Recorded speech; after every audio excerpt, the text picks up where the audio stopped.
In today's video, I'm going to teach you how to download file from Dropbox without signing up.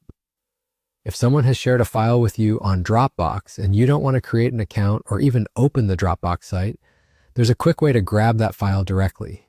All you need is the shared link, and you're good to go. First, make sure you have the correct shared link from the person who owns the file.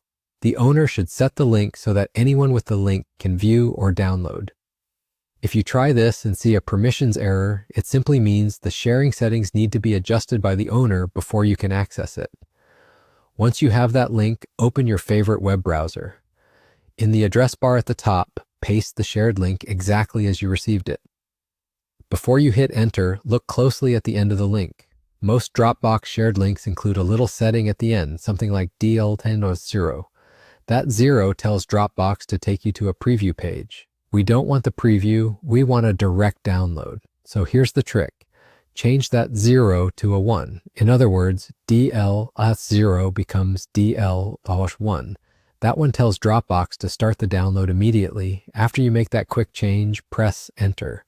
You should see your browser begin downloading the file right away. There's no need to sign in, no need to create an account, and you won't be redirected to a Dropbox page asking you to register.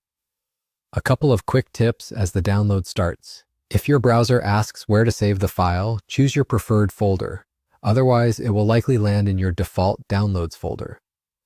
If the file is large, give it a little time.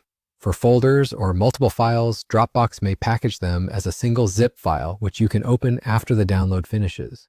If your download fails or pauses, check your internet connection or try again later, as very large files or heavy traffic can sometimes cause delays. And that's it. With a valid shared link and a simple change from 0 to 1 at the end of the URL, you can download a Dropbox file directly without signing up or logging in. I hope this saved you time and made the process crystal clear. If you found this helpful, hit the like button, subscribe to this channel, and tap the bell icon so you don't miss new uploads. Thanks for watching, and I'll see you in the next one.